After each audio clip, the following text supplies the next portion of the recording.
والشمس والقمر رأيتهم لي ساجدين قال يا بني لا تقصص رؤياك على إخوتك فيكيدوا لك كيدا إن الشيطان للإنسان عدو مبين وكذلك يجتبيك ربك ويعلمك من تأويل الأحاديث ويتم نعمته عليك وعلى آل يعقوب كما أتمها على أبويك من قبل إبراهيم وإسحاق إن ربك عليم حكيم لقد كان في يوسف وإخوته آيات للسائلين إذ قالوا ليوسف وأخوه أحب إلى أبينا منا ونحن عصبة إن أبانا لفي ضلال مبين اقتلوا يوسف أو اطرحوه أرضا يخل لكم وجه أبيكم وتكونوا من بعده قوما صالحين قال قائل منهم لا تقتلوا يوسف وألقوه في غيابة الجب يلتقطه بعض السيارة إن كنتم فاعلين قالوا يا أبانا ما لك لا تأمنا على يوسف وإنا له لناصحون أرسله معنا غدا يرتع ويلعب وإنا له لحافظون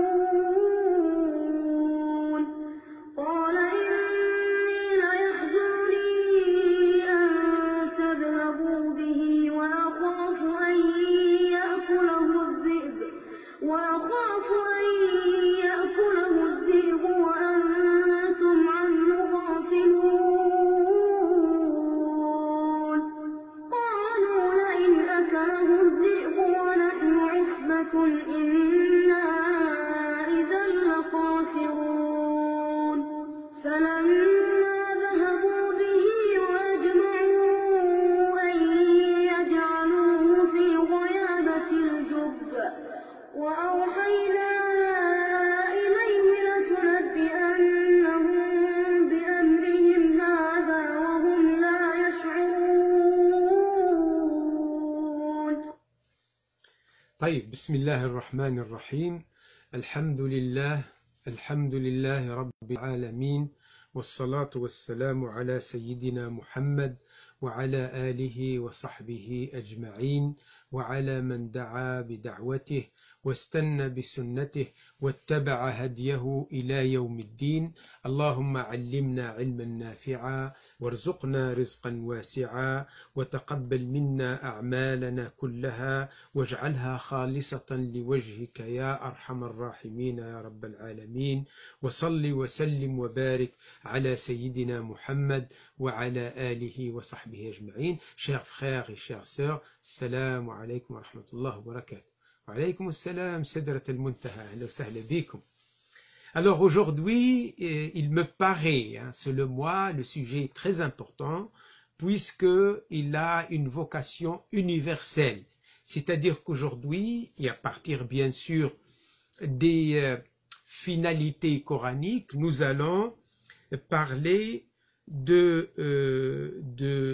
trois grands problèmes qui s'opposent à l'humanité tout entière en notre temps. Il me paraît que ces problèmes que j'ai intitulés regard sur les problèmes majeurs de notre temps. Donc ça ne concerne pas seulement l'islam en tant que civilisation, mais ça concerne également l'humanité tout entière. Wa alaykoum assalam, professeur Jean-Marie. Ahlan wa sahlan bik, bienvenue mon frère, mon ami. Donc ces trois problèmes majeurs qui me paraissent majeurs puisqu'ils constituent la matrice génératrice de tous les problèmes dans le monde, puisque cela ne concerne pas seulement, comme je viens de dire, le monde musulman, la civilisation musulmane, ça concerne également l'Occident, ça concerne le monde asiatique, ça concerne le monde africain, ça concerne tout le monde en réalité. Wa alaykoum assalam, Saad el-Ayyashi, alors, je pense que ça nécessite un plus d'attention, parce que le sujet est un peu délicat. Et comment les résoudre, puisqu'aujourd'hui, quand on soulève un problème, une question problématique, il faut essayer, à la lumière des textes, donner la solution ou proposer au moins un regard qui se veut neutre et positif pour l'intérêt de tout le monde, puisque ici, aujourd'hui, je ne parle pas seulement à l'adresse des musulmans. Alors, justement, ces problèmes-là, le premier problème, c'est la maîtrise des sciences et des techniques de la technologie moderne. La maîtrise des sciences et des techniques. Vous savez, il y a un côté théorique qui concerne les sciences, il y a un côté pratique qui concerne les techniques. Wa alaykoum assalam, Afnan et Stada Naïma, ahlan wa sahlan bik, Aboud, aydan. Bienvenue à tout le monde. Donc, ces problèmes que moi, selon mes recherches, j'ai constaté qu'ils sont les problèmes générateurs ou les problèmes qui constituent la matrice génératrice de tous les problèmes dans le monde, puisqu'ils relèvent de trois domaines différents, mais qui, j'ai bien dit, sont des problèmes, comment dirais-je, générateurs de tous les autres problèmes. Le premier, j'ai dit, c'est la maîtrise des sciences et des techniques. Ça, c'est le premier problème. Nous allons l'aborder brièvement plus tard. Le deuxième, c'est l'orientation de la croissance économique. Vous savez bien, aujourd'hui, le monde travaille, le monde entier, y compris le monde musulman, travaille dans l'optique de créer une croissance galopante. Une croissance qui n'a ni queue ni tête. L'essentiel, c'est la croissance. Nous allons parler de cela, nous allons essayer de situer les choses, qu'il y a certaines croissances qui sont mortelles, qui poussent l'humanité vers un suicide planétaire. Le troisième sujet, c'est le fait d'arriver à réaliser une culture ou une révolution culturelle profonde et bénéfique, puisqu'aujourd'hui, les catégories de culture aujourd'hui qui existent, alaykoum salam, akhi Karim Benzaoui, ahlan wa sahlan bik, les catégories de culture dominantes aujourd'hui, surtout celle qui nous vient des États-Unis, qui est basée sur la consommation, sur l'asservissement de l'être humain, la consommation dans tous les domaines, même dans le côté intime de l'homme et de la femme, comme on dit, sexuel entre parenthèses. Donc, c'est une culture profondément dangereuse à plusieurs niveaux. Peut-être on abordera certains niveaux de cette culture. Mais ces problèmes sont réels. Les problèmes de la science et la technique, de la croissance économique et de la culture universelle aujourd'hui, ou la culture mondialiste aujourd'hui, comme vous le savez tous, je pense que vous êtes tous touchés par l'un ou l'autre ou les trois ensemble. Alors, le but, ce n'est pas de les diagnostiquer, puisque tout le monde les connaît, vous les connaissez tous. L'essai qu'on va faire aujourd'hui, l'intervention d'aujourd'hui, c'est d'essayer de trouver ou d'orienter au moins le regard sur ces éléments, poser notre regard et de trouver de donner des propositions, bien sûr à la lumière du texte coranique. Parce que moi, je suis issu, comme je pense la majorité d'entre vous, d'une civilisation qui était à l'origine basée sur le Coran. Oui, le Coran est générateur de l'une des plus grandes civilisations que l'humanité n'ait jamais vue, qui est la civilisation musulmane, et qui a toujours aujourd'hui sa contribution, même si elle est un peu en retard, elle a toujours sa contribution, elle est toujours présente, hein, malgré les assauts répétés contre elle, elle est toujours présente, elle est là. Elle s'impose, même si elle ne s'impose pas en tant que directrice, une civilisation directrice, mais elle s'impose comme étant une civilisation qui crée une certaine balance, un certain équilibre vis-à-vis de ces problèmes, justement, qui ne sont pas le produit de cette civilisation musulmane, qui sont le produit de cette civilisation occidentale qui ne cherche pas l'épanouissement de l'homme dans son côté spirituel, mais elle ne cherche l'épanouissement de l'homme que dans son côté matériel. Comme si l'homme, ce n'est qu'un amas, qu'un tas de chair, d'eau, de sang, c'est tout. C'est tout, sans plus. C'est pas du tout un homme, l'homme dans son aspect spirituel. Wa alaykoum assalam, Marcello, ahlan wa sahlan bik. Fatima Aïda. Alors, donc, c'est à partir des textes de la révélation. Je vais vous dire pourquoi. Moi, je conçois la meilleure civilisation qui serait ou qui saurait être au service de l'homme, sans considération de religion, d'ethnie, de langue ou de couleur, c'est la civilisation qui s'inscrit dans un cadre divin, c'est-à-dire de révélation, c'est-à-dire du livre, et qui a servi tout à l'homme, pas le contraire.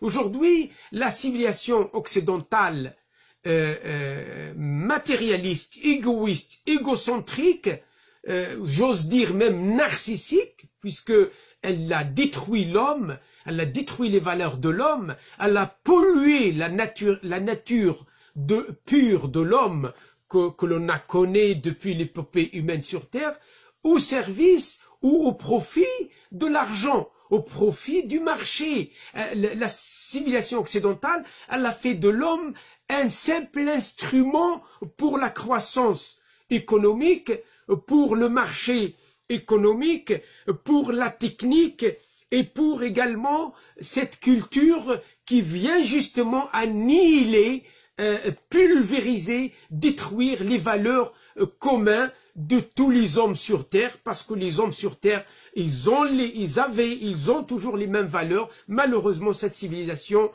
matérialiste, elle n'est là que pour instrumentaliser l'homme et la servir à la technique, à la science et au profit du marché et à la croissance économique.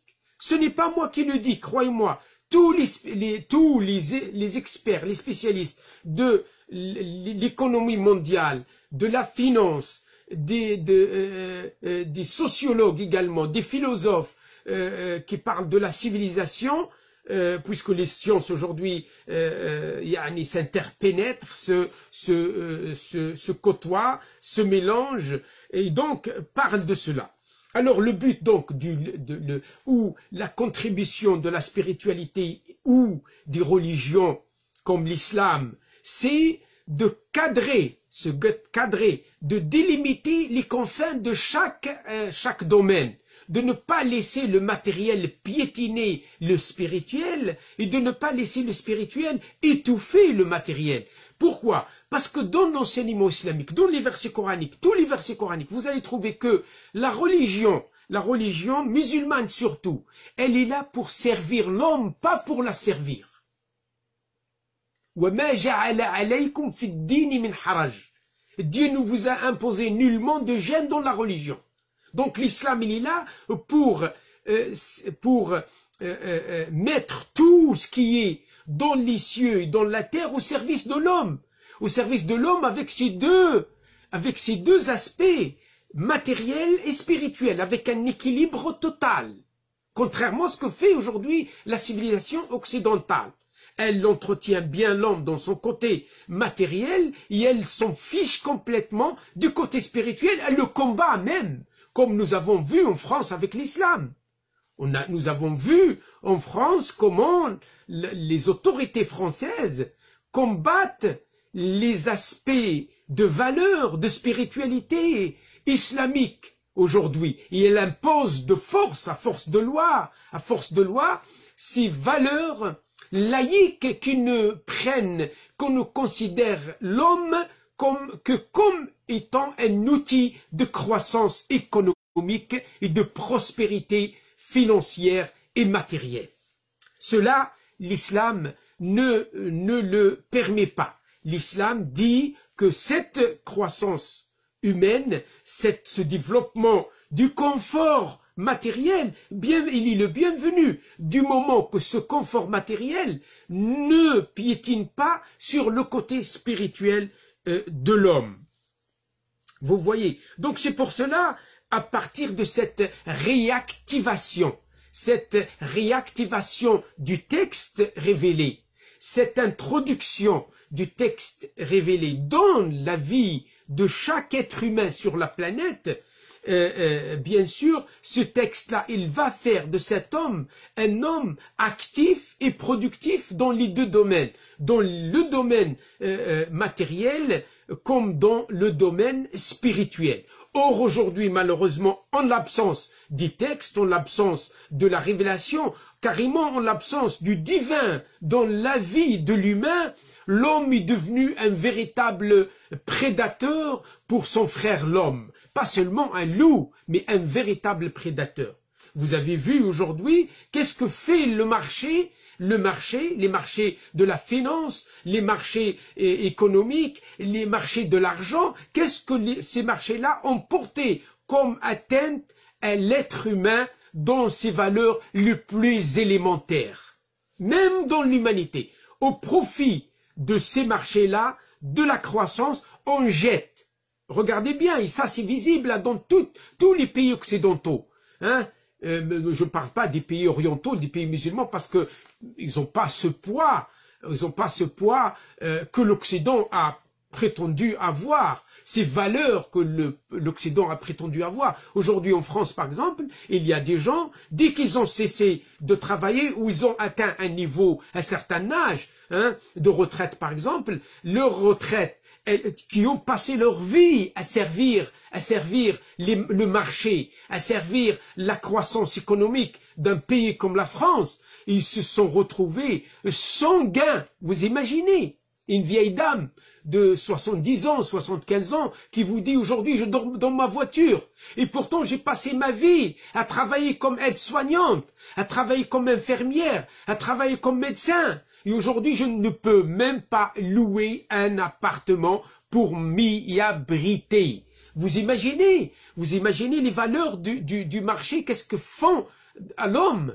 Normalement, humainement, si l'Occident a des valeurs humanistes, eh bien, une femme ou un homme, hein, qui ont passé leur vie à servir la société, j'ose dire, à servir leur marché de croissance économique, au détriment des valeurs, eh bien, ce marché-là, ou ces autorités-là ne laissent pas les gens, comme ça, dans la rue, dormir dans des voitures, dans du carton, hein, ou mourir de froid ou de faim, dans les rues de Paris, vous imaginez, hein, le Paris Paris des Lumières, vous imaginez, c'est dramatique aujourd'hui, le système ultra-libéral,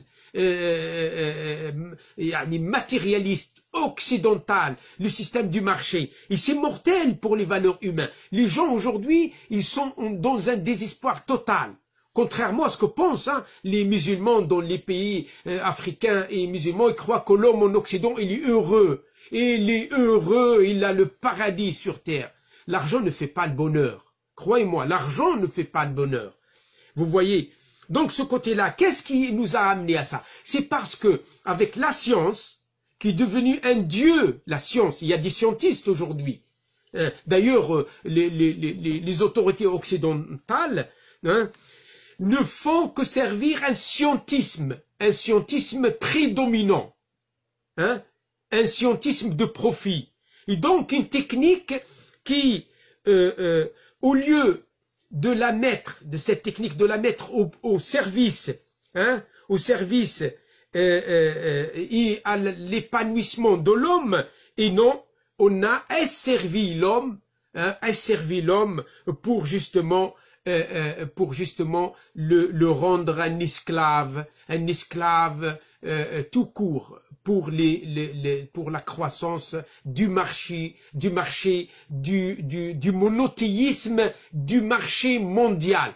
Vous n'êtes pas à ignorer les transnationales, les entreprises, les sociétés transnationales qui dominent partout dans le monde et qui sont capables d'affamer, de priver toute une population, tout simplement parce qu'elle veut faire le maximum de profit. Dans l'islam, cela n'est pas autorisé. Je pense que lorsque l'islam a dominé le monde pendant 1000 ans, eh bien, il n'a jamais permis cette catastrophe au niveau du marché. Le marché, il était toujours au service de l'être humain, et l'être humain, il était au milieu de ce marché-là, qui est mis même par la révélation, par Dieu, au service de l'homme. C'est pour cela nous avons des dizaines de versets qui nous disent « Dieu vous a asservi ce qui est entre les cieux et la terre ». Donc c'est un asservissement de la nature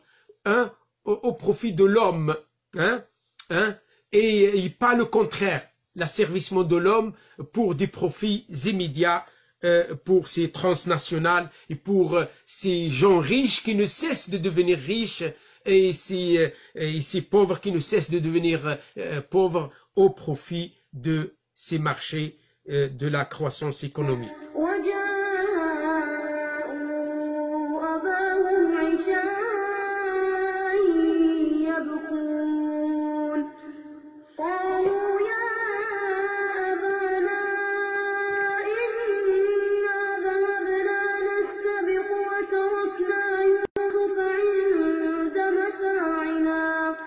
Alors, maintenant, donc on a parlé un petit peu très brièvement parce qu'on n'a pas le temps d'aborder dans les détails les éléments. Donc, les sciences et les techniques qui sont, au lieu d'être au service de l'homme, ils ont asservi l'homme.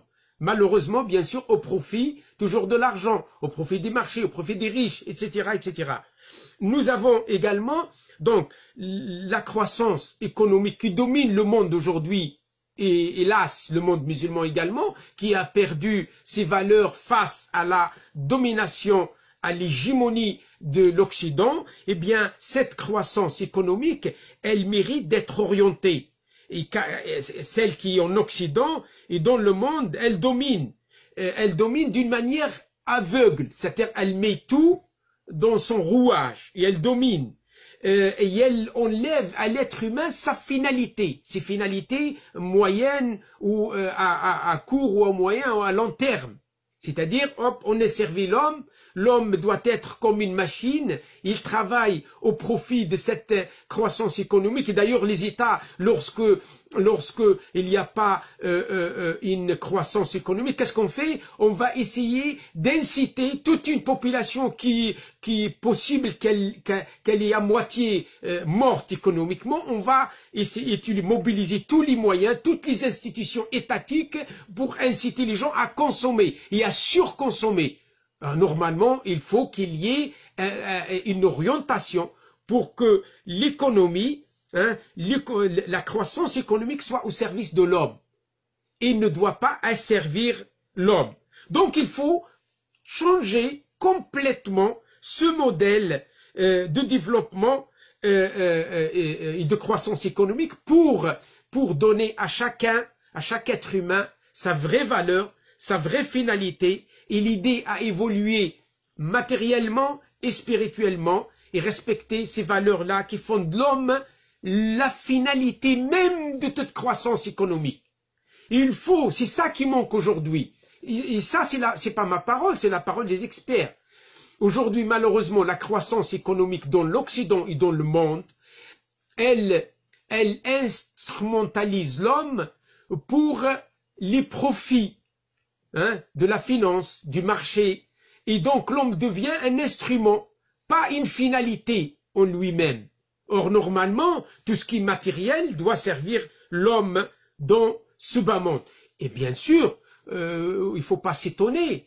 Tous les problèmes au niveau économique et au niveau de la finance, etc., tout ce qui est matériel, ils sont générés par la mauvaise orientation de la croissance économique. C'est pour cela dans l'islam, nous avons 12 systèmes financiers qui prélèvent de la richesse des riches pour les mettre au profit des pauvres.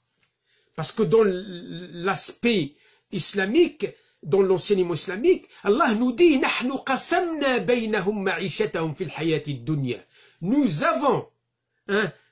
avons départagé leurs gains dans ce bas monde sous forme de couche sociale. Donc c'est une épreuve. Même la diversité des gains, la diversité des savoirs, la diversité des efforts, la diversité des moyens, ça c'est une règle universelle. Tu ne peux pas trouver une société uniforme où tout le monde est riche ou tout le monde est pauvre. Non, Allah Ta'ala a créé ce déséquilibre pour qu'il y ait toujours besoin les uns des autres. Puisque l'homme est sociable naturellement, l'homme ne peut pas être autosuffisant.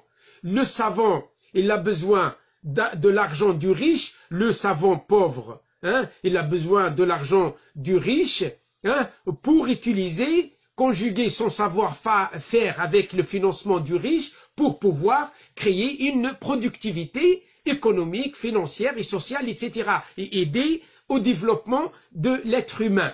C'est pour cela il y a cette différence de couche sociale. Ce n'est pas mauvais si on va respecter l'homme comme étant la finalité de toute croissance économique. Pas l'homme en tant qu'instrument pour la croissance économique comme étant une fin en elle-même. C'est ça qui se passe aujourd'hui dans tous les marchés du monde, hélas. Le dernier élément que j'ai voulu aborder avec vous, c'est d'essayer de réaliser une révolution culturelle profonde. Je ne dis pas culturelle parce que les cultes, on ne peut pas les révolutionner. On peut réformer dans les moyens qui nous permettent de pratiquer tel ou tel culte sans bien sûr bafouer les règles immuables de ce culte, que ce soit le judaïsme, le christianisme et l'islam. Mais moi je parle de la culture, parce qu'aujourd'hui la culture apparemment venant d'autres mers, venant d'autres océans, d'autres Atlantiques, elle est destructrice. Vous avez vu aujourd'hui qu'est-ce qui se passe?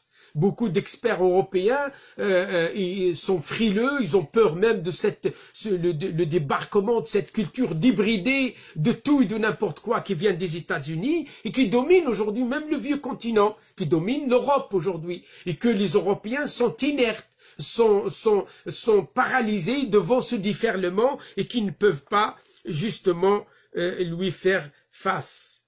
Donc, la culture doit être normalement au service de l'homme également, au service de sa spiritualité, au service de sa prospérité, de ses idées humanistes qu'il a véhiculées depuis longtemps. Vous voyez, et même que la Révolution française, on a beaucoup parlé. Aujourd'hui, cela commence à disparaître. Au profit, toujours comme je vous ai dit, au profit des plus riches, au profit du marché, au profit de la croissance économique aveugle, etc., etc. Donc, cette culture qui doit avoir comme mission cet acheminement, ce cheminement que l'homme doit faire pour arriver à ses finalités humanistes. Ou humaine, tout simplement, sans rajouter le « ist » là qui est devenu péjoratif. Vous voyez. Et donc, il faut, pour que cette culture ne devienne pas... vous savez, c'est franchement, certains aspects de cette culture sont dramatiques. Hein. Par exemple, dans cette culture de la pornographie qui est aujourd'hui partout, qui détruit aujourd'hui, qui détruit beaucoup de gens dans le monde, qui est devenue une véritable addiction qui dépasse la drogue aujourd'hui dans le monde. Les experts le disent, mais les médias n'en parlent pas beaucoup. Hein, n'en parlent pas beaucoup. Donc, les médias, quand ils font l'omerta sur ces problèmes-là, de la pornographie, de la sexualité débridée, de la disparition, tout cela, bien sûr, au détriment des valeurs de l'être humain, parce que nous avons quand même des valeurs communes, qu'on soit musulman, juif, chrétien, athée, hindou, shinto, etc., etc. Donc, il faut absolument que cela se rétablisse. Il faut absolument que toute l'humanité, tous les humains, tous les habitants des 5 continents se retrouvent sur des principes humains communs pour travailler de concert pour un avenir meilleur, parce que croyez-moi, comme vous le savez tous, si l'on continue dans cette pensée, si on continue dans cette économie, si on continue dans cette culture qui a détruit toutes les valeurs, je ne dis même pas religieuses, même les valeurs humaines, humanistes, eh bien nous allons tous vers un suicide planétaire et personne ne pourra nous sauver. Les gens, aujourd'hui, cette culture aussi qui fait de ce bas monde, des profits de ce bas monde, le paradis, la fin de la vie. Or, les 3 grandes religions monothéistes appellent l'être humain en lui disant à maintes reprises, dans des dizaines de versets, que tu dois faire attention, que ta vie ne se termine pas ici, tu meurs et tu vas revivre, tu vas être ressuscité, tu auras une autre vie très longue, même une vie infinie, une véritable vie pérenne, et là où tu rendras compte de ce que tu auras fait dans ce bas monde. Car la vie dans ce bas monde n'est qu'un passage. Nous ne sommes que comme des passagers dans ce bas monde. Donc il ne faut pas négliger notre véritable vie qui va venir, et la science aujourd'hui le prouve, hein, mais les médias n'en parlent pas parce qu'ils ne veulent pas de croyants dans leur société pour continuer à servir l'être humain à ce paradis éphémère de ce bas monde. Mais l'homme intelligent, il va investir son temps limité dans ce bas monde pour bénéficier d'un confort éternel dans un paradis éternel le jour où ni l'argent, écoutez bien, c'est Allah qui nous le dit dans le Coran, où ni l'argent, ni la progéniture ne seront utiles sauf si l'on viendrait vers Allah avec un cœur pur. Qu'est-ce que c'est un cœur pur? C'est un cœur qui n'aura pas commis des exactitudes, des exécutions dans ce bas monde, des dépassements dans ce bas monde contre les autres. Un cœur pur, c'est un cœur qui aura évité au maximum du mal aux autres avant même de penser à soi-même. Hein? Car Allah Ta'ala, car le prophète de l'islam nous dit, il n'est pas croyant.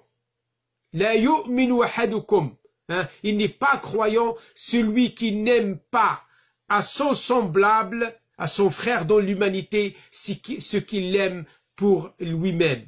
Merci beaucoup de votre attention. Merci beaucoup de votre présence, Inch'Allah. Après la pause, nous allons faire le dua et nous allons vous libérer, Inch'Allah.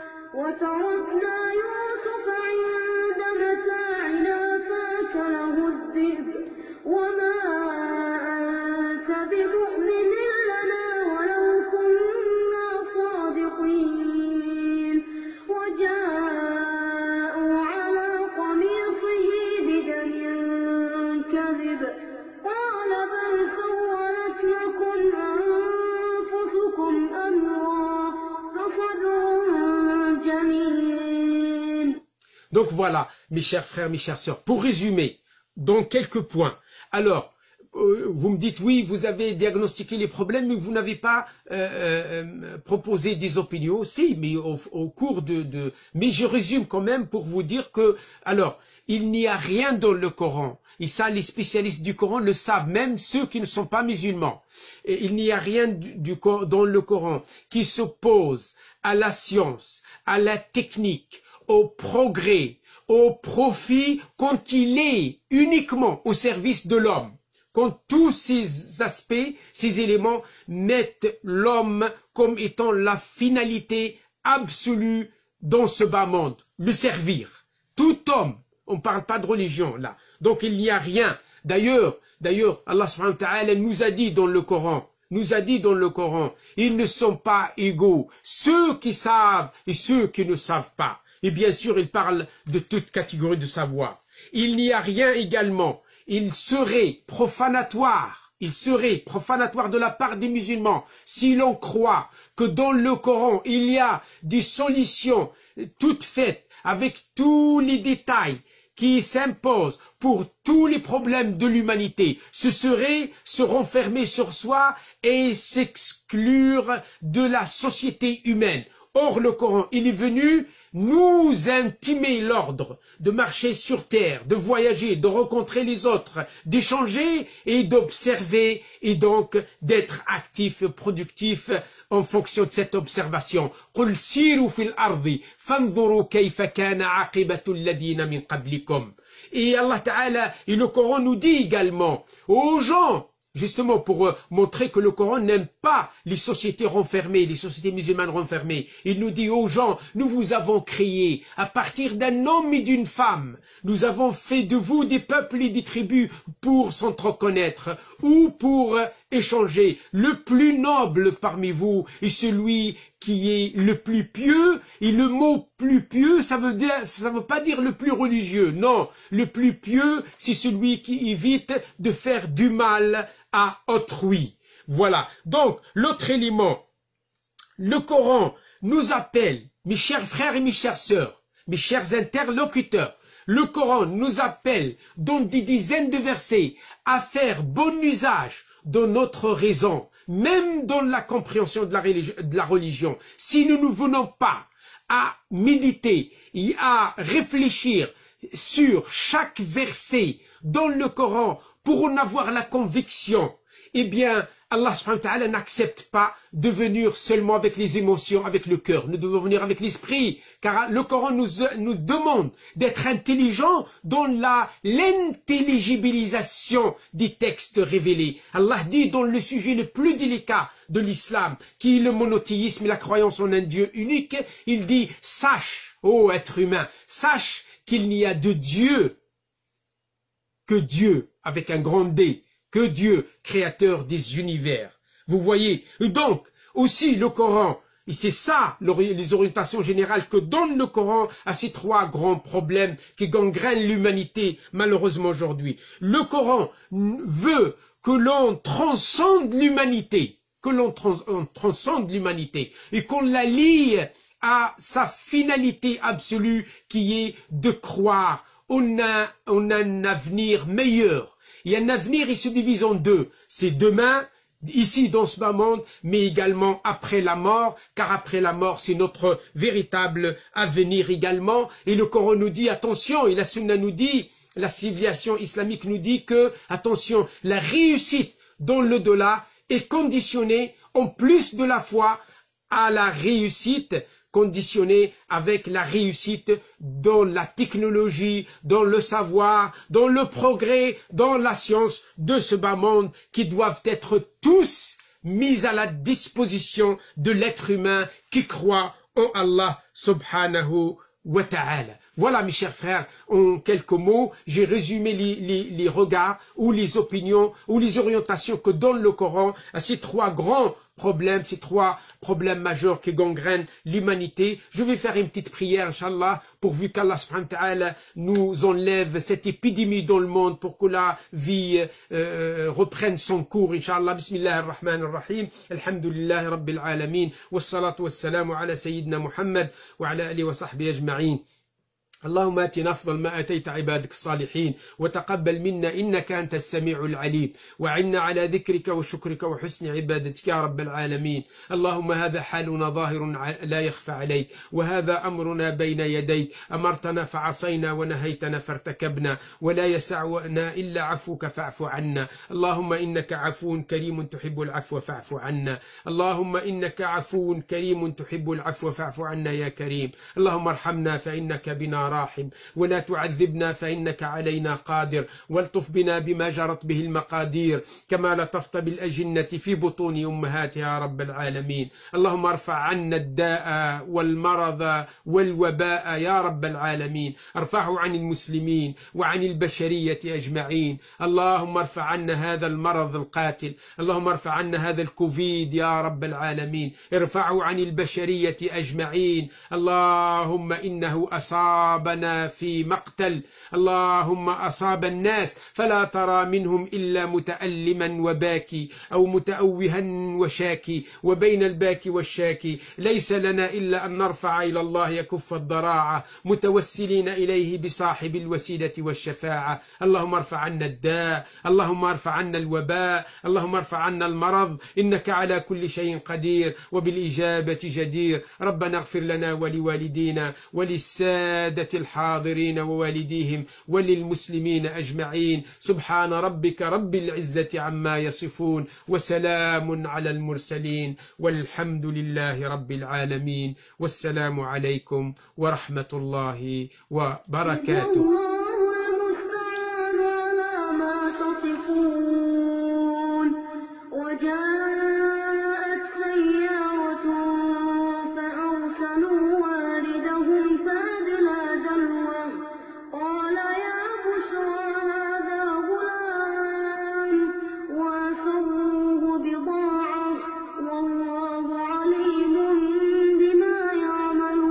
آمين. بارك الله. السلام عليكم ورحمة الله وبركاته.